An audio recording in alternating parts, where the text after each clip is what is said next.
So Nairobi is freezing cold, but nonetheless, Millionaire Mind with Linda Lela has to go down because the lessons that we have in terms of business for you are lessons that we cannot afford to let you miss on.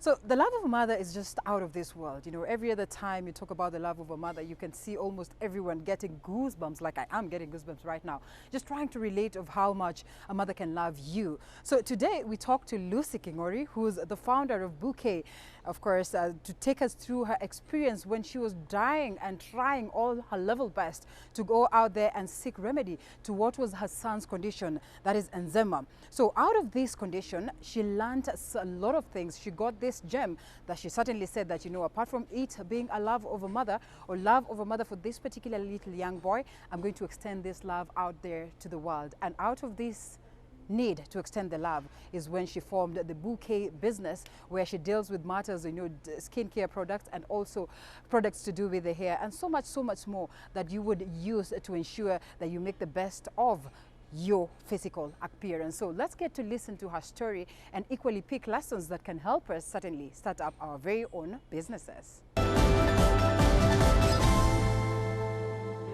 Hi, my name is Lucy Kingori, founder and CEO of Bouquet Brands.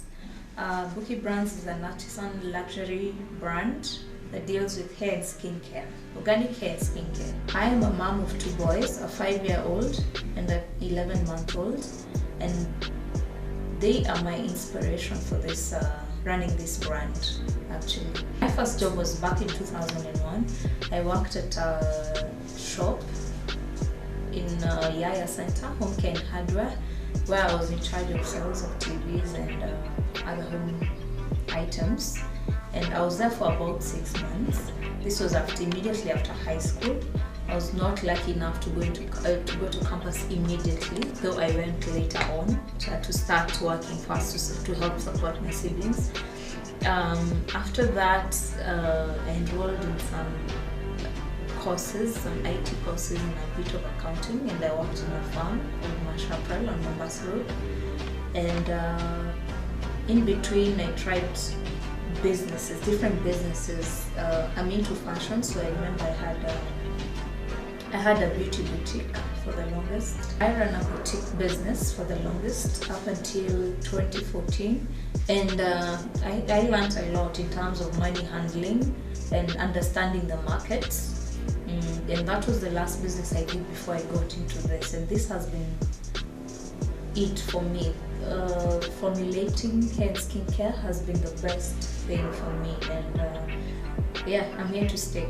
My 5-year-old was born with eczema. That was in 2014 February, and it was a skin condition that meant him scratching himself raw, having sleepless nights, and that also meant me having sleepless nights. So for a while, my husband and I looked for a solution, and all we came across was steroid-based creams and oils. And what the steroids did for my son was they turned his color. They actually bleached him.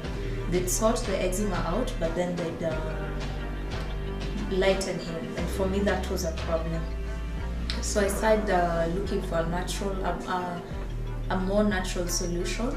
And a friend of mine who had the same issue mentioned that she had been using butter from South Sudan. She was actually South Sudanese herself. And I went into South Sudan and found the cream and brought it back into Kenya. I used it for about a period of about 2 months, and my son's skin issue was sorted. Rather, we were able to manage his skin condition using nothing but the cream. And for me, I just wanted to share it with the rest of the world. So I found packaging. I went to camps first, then I started selling. Well, as they would say, one man's meat is another one's poison. And today on Business Niche, we want to talk to Lucy and just get to understand how this particular product or products that she used, to get that lasting solution for the son's condition, sort of was something that she felt like she would need and she would want to share it to the rest of the people out in the world. Welcome once again. Thank you. Thank you so much for finding time. And of course, your story is quite captivating. Every other time you listen to a story of a mother, there's some level of warmth in it. And now this one goes a notch higher in the sense that with that warmth comes, something that will literally also bring offering food or putting food, on the table of your little boy. Mm-hmm. So moving forward, we'd love to hear that story even more and just get to know, and with the kind of sensitivity that is there today in terms of the skin, in terms of the hair and all that. How have you managed to sort of meet these clients and meet their needs and actually convince them that indeed this is something that you've been missing out on? Okay. So first of all, mine has been a testimonial more than anything, and we all know seeing is believing. So I was able to convince clients to use my products this way. Yeah. I had my son as a testimonial. I had before and after. As much as no mom wants to put their son out there, I knew I had to share this. So I had before and after photos of my son, right. And I'd show them to the clients as a way of reassuring them that what I was offering would actually help their kids and themselves. For some, it was the adults. So they saw my before and after photos of my son. I broke down the benefits of the products, and they slowly tried it. They liked it, and they sent others to me. The best kind of marketing, I believe, is word of mouth. Yes. It carries no weight. It's just you need just chanting online about how good this product is. Mm-hmm. Yeah. If someone has used it and they speak about it, definitely Even gives better, someone so much confidence. So before you even got into this level of saying that, okay, now this is a product I want to get into the market, did you have at some point fears of not getting the right product? Because many a times we go to the shops, today you buy this product, it works magic on you, and the next time you go, you get a product in the same packaging, in the same name, but then again, it's a totally different affair. So how was it like, just penetrating the market and knowing that indeed this is a product I'm going to bring from day one, and it is quality, it is the very same product that I used? So originally I was not worried about how easy or hard it would be to get in. I was 110% confident in what I was offering. Getting the product in the market has been fairly easy. As I mentioned, the testimonials have helped, Right. and a lot of the time I don't get to have a one-on-one with a client, but somehow I get to find out that the client bought the product, it worked with their child, and they liked it, and they've sent maybe 2, 3, 4, 5 other clients.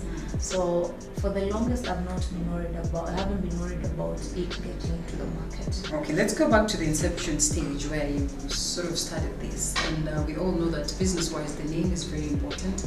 The way you brand, the way you package is equally very, very important. So, when I was trying to do my research, I noted that there was the change of name at some point in time. What informed this? And business-wise, what could be the effects of changing the name at some point? Maybe people are accustomed to this brand, then all of a sudden, boom, you've changed. There are people who would argue changing of the name would give it more power, would give the product more power and a new feel. Others would argue that because someone identifies with this brand, it would not be wise to go ahead and change the name. So what was the effect right after you did that? So originally the brand was shared by ASAP. So I combined that name to represent the names of the 4 ladies in South Sudan who are helping harvest the shea and send it to Nairobi. After a while, I expanded from just packaging the shea butter to formulating soaps made with the butter and others without. By quickly noticing a span of about 2 years, I realized a lot of clients assumed that all my products had shea butter in them. So I was losing out on some clients because they all assumed that the products had shea. So I had to find a way around that, and the only way for me at the time was to rebrand, because of the name shea, they assumed it's all not shea. So I decided to rebrand. Yes, it was not easy, and I was scared. I was thoroughly scared because I was not sure what would happen. I decided to just change the name and find out, because Also, my business was still very young. It was about 2 years old at the time. And I probably struggled for maybe 6 months because clients, actually due to this, there are some clients who still look for the brand share by ourselves. So we have to tell them, okay, we rebranded, but the products are still the same, the quality is still the same. So I feel we lost a few clients, but we gained a lot more after that. With such a range of products, like sort of very common in the market when you talk of shea butter, every other person is coming with shea and they want to name it their name and all that. So how do you manage just stay, at that point whereby your product is convincing enough to a client? Number one, quality is on top. We can vouch for our shea right from the harvest before it even gets here. Okay. We find that a lot of people want to buy it online and just sell. So they can't vouch for it. If anything happens to a client's skin, they can't come and tell you, oh, this and this happened because of that and that. They just want to sell and go away. So for us, our quality, it may be slightly more expensive than the West African one. Right. But the quality, you cannot... You can't compare it. You can't compare. You can't compare the quality. So that has helped us still stay relevant in the market. So mode of selling and advertisement, because that's very important. So how do people get to know that indeed this is a different quality? Aside from the word of mouth, aside from the fact that you can tell your sister try it and she would recommend it to somebody else, the mode of advertising is key. How much do you advertise, and at what point do you sort of decide that this is my mode of selling? Is it online, like very many people have decided to go? Is it a retail affair whereby you're going to sell it to a retailer who's going to go again, sell it to other people? Or how exactly do you just ensure that your clients get your products? So far it's been, for the first 2 years it was online. Yeah. After that we started to sell via distributors. So we have different distributors in Kenya and outside Kenya. So we sell through cosmetic shops, pharmacies and the likes. When you talk from the point of harvest, the first thing that rings a bell is that this is a natural product.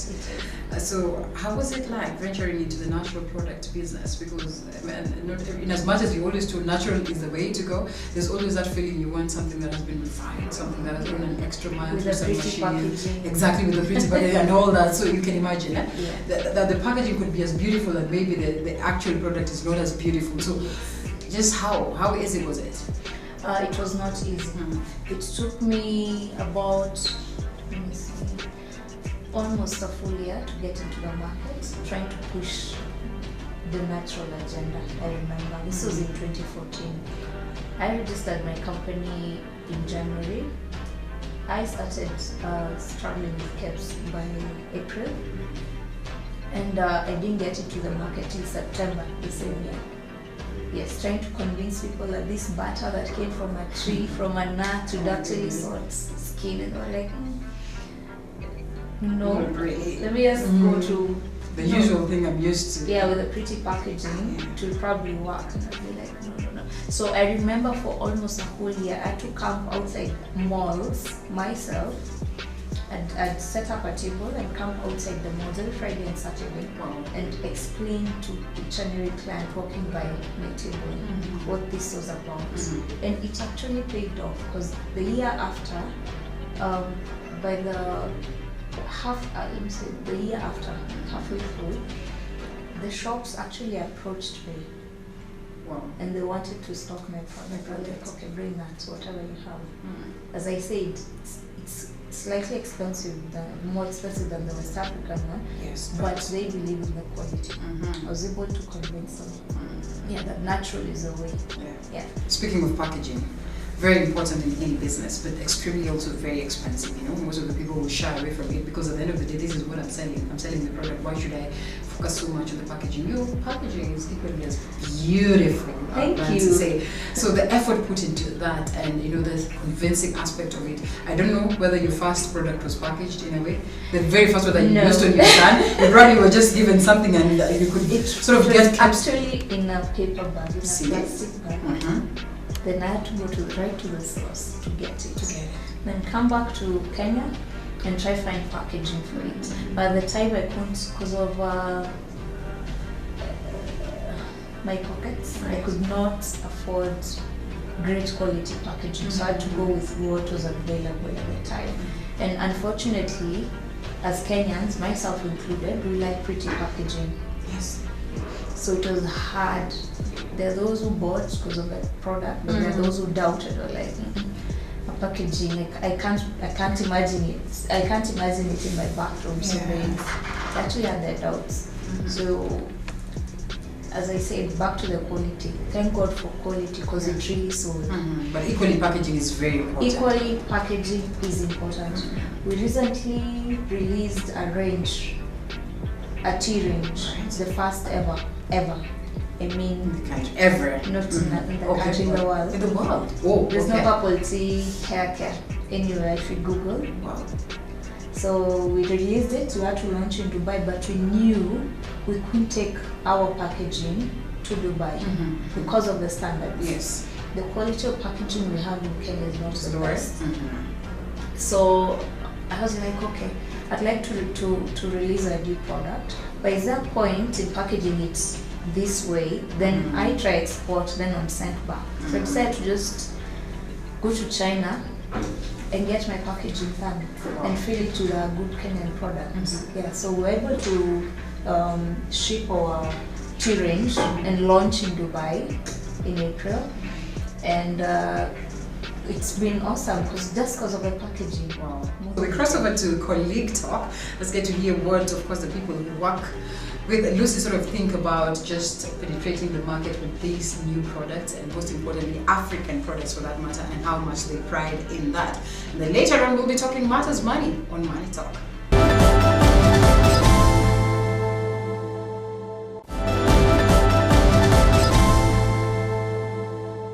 And on colleague talk, we talked to Ashley Kale. Right? Yes, I got it right. I got it right. High five me. Yes, who's going to be taking us through about, like basically what the experience has been like working with Bouquet. Do you know that feeling where, as colleages, you always have a feeling that you hate the voice, you like the product and everything. You always want to go to the next job and all that. So how has it been like, sort of just working with Bouquet yourself? My experience working with Bouquet has been amazing. I've been working here for 2 years now. Wow. And it's been an eye-opening experience seeing how Lucy works with her business. This is like her third child. Wow. She puts so much care and effort into it. She's always doing research, always going the extra mile to see what would do better, what she can add to certain products to make it better. She's always on the nose with her clients. She's always waiting for feedback, responding to feedback, and I feel like that customer service, that customer care is just, it's so good because customers build a kind of companionship, a kind of respect for the company. So you have people recommending other people to come try Bouquet products, because when you get so much effort from the person who's running the business, it gives you that feeling of, you know what, I can trust this product because she knows what I want and she knows what I like and she's working towards making it even better for me.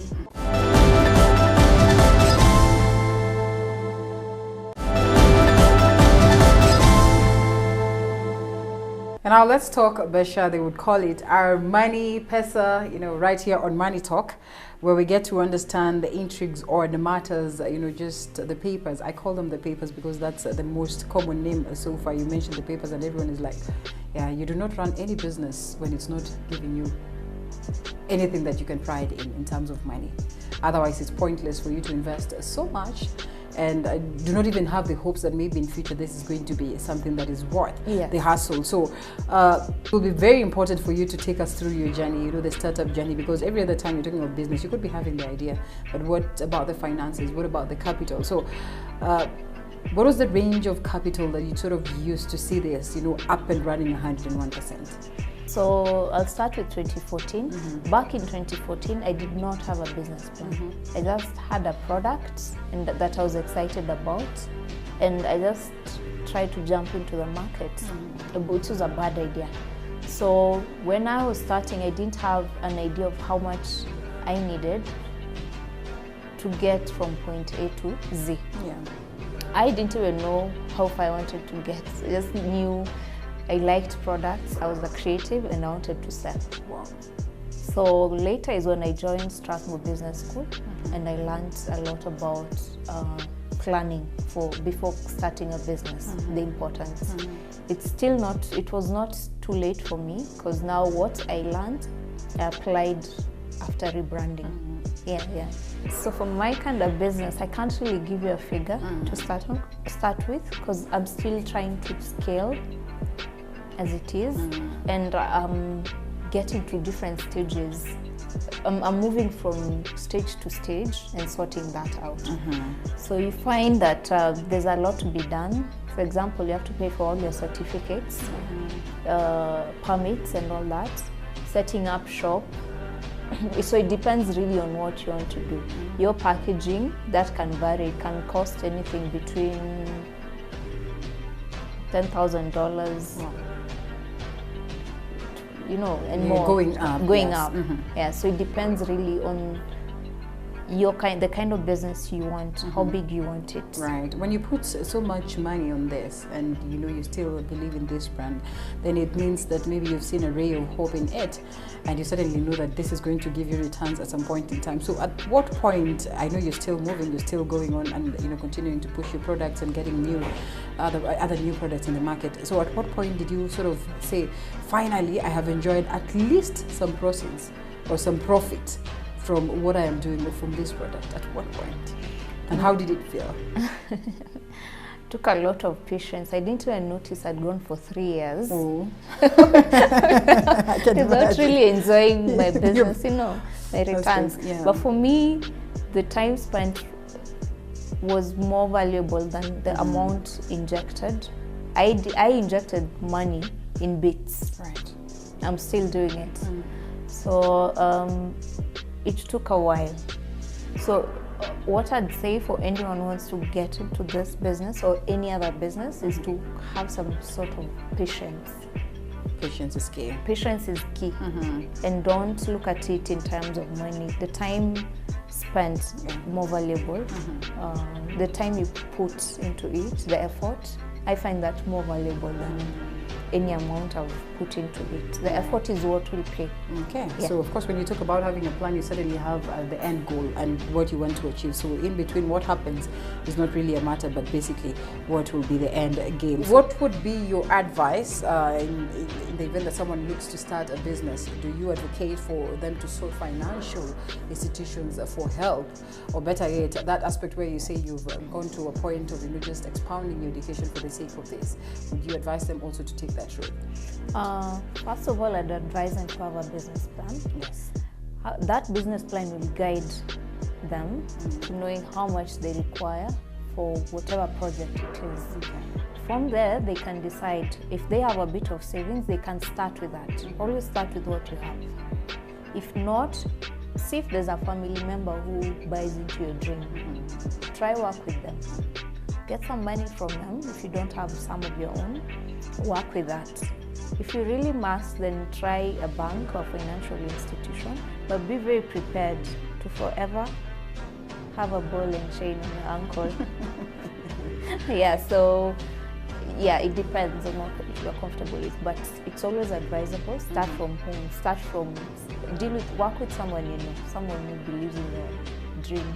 Then as you scale, you can be bold enough to approach a financial institution.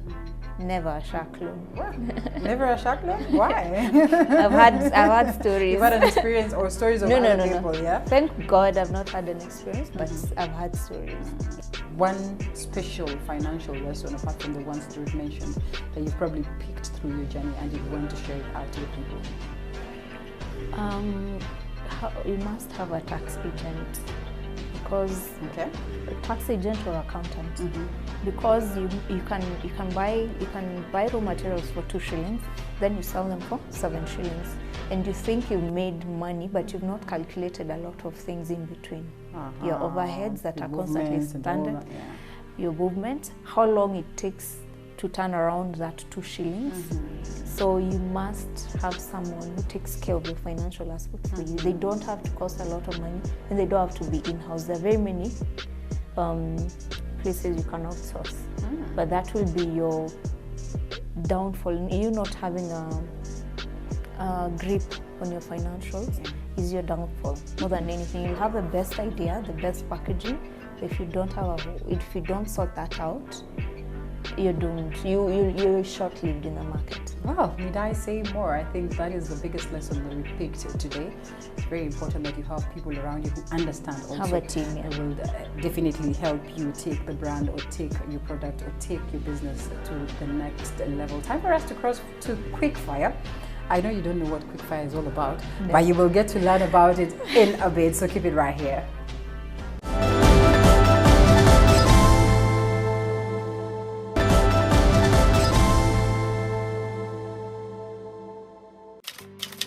If I could choose my nickname, it would be Kalulu. So yeah, because with that.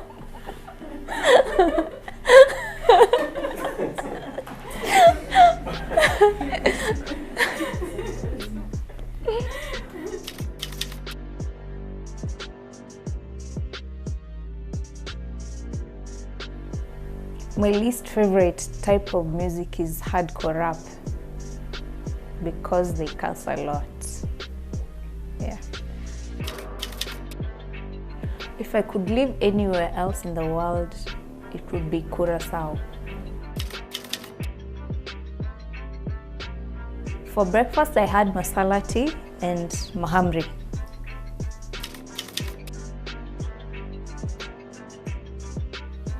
I am a night person.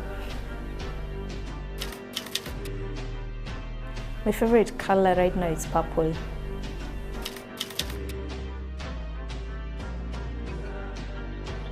I don't like flowers. I'm not a spontaneous person.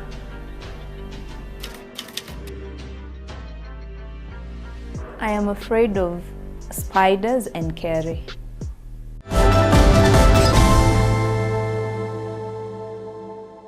Well, Lucy, thank you so much. I don't know, probably you could give us that one lesson, one biggest lesson in terms of business that you would want, the viewer to go away with at home and, just say that, okay, well, if I want to start a business, then probably this is one lesson that I would pick, or this is one thing that I would go with, and I'm sure I'm going to be successful. My one thing would be, if you're passionate about it, by all means go for it. But if you're not and you want to start stealing people's ideas and owning them as your own, then be prepared to have a lot of work to do, a lot of work on your plate. All right. Yeah. Thank you so much for having us. And of course, we have seen the great products that you're having in the market.